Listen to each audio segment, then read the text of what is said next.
আসসালামু আলাইকুম। আশা করি সবাই অনেক বেশি ভালো আছেন। আমরা যারা প্রবাসী আছি তারা অনেকটাই বোকা, আর এই বোকা হওয়ার কারণেই আমাদের মন কেউ বুঝে না। আমাদের যে ধন আছে, মানে আমাদের যে সম্পদ আছে, সেইটা বোঝার মানুষের অভাব নেই। মানে সেইটা নিয়ে ইন্টারফেয়ার বা সেইটা নিয়ে জানার আগ্রহ মানুষের খুবই, এবং কি বন্ধুবান্ধব, আত্মীয় স্বজন, ফ্যামিলি সবার কাছেই শুধুমাত্র দরকার হচ্ছে এই টাকা। কিন্তু কেউ একদিনও জীবনে খোঁজ নিয়ে বলবে না যে তুমি কেমন আছো বা কী করছো, কিন্তু তার টাকা প্রয়োজন হবে, সে আপনার কাছে জিজ্ঞাসা করবে।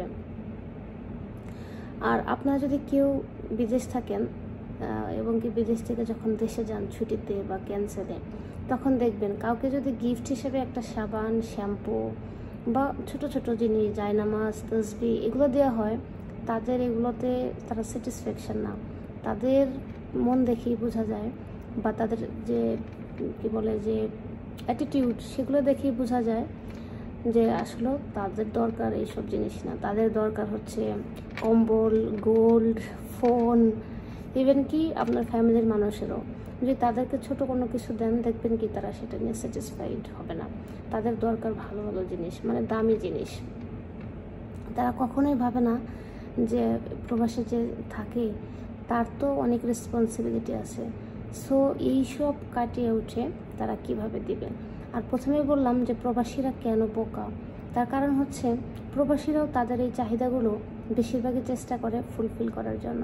ধরেন কারো কোনো আত্মীয় বা কোনো ফ্রেন্ড বা কোনো ফ্যামিলির কেউ কোনো একটা জিনিস চাইলো দামি, সে না পারবে এড়িয়ে যেতে, আর যদি এড়িয়েও যায় তখন তার সাথে সম্পর্কটাও নষ্ট হবে।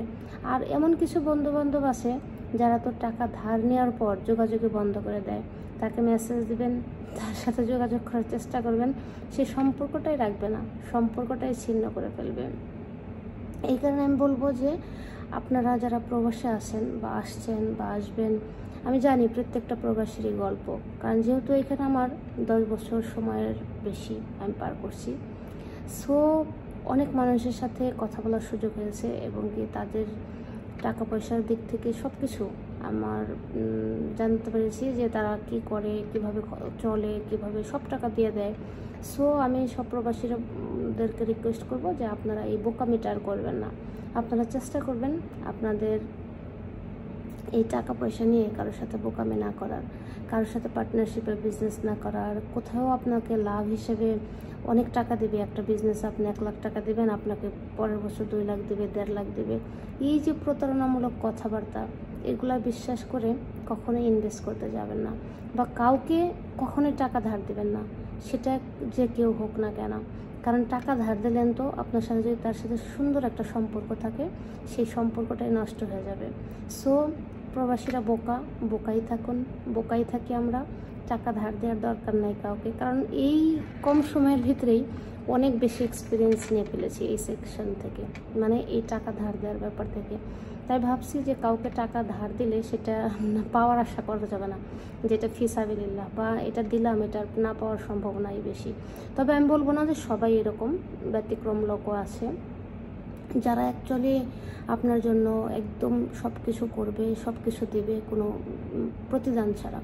মানে আপনার কাছ থেকে হয়তো তাদের এক্সপেকটেশনটা এরকম থাকবে না, যারা অন্যান্য মানুষ তাদের তুলনায় কম। সো আশা করি এই ভিডিওটি আপনাদের ভালো লাগবে। যদি ভালো লাগে শেয়ার করবেন, চ্যানেলটিতে যদি নতুন হয়ে থাকেন সাবস্ক্রাইব করবেন। সবাই ভালো থাকুন, সুস্থ থাকুন। দেখা হবে আবার অন্য একটা ভিডিওতে, অন্য একটা টপিকস নিয়ে।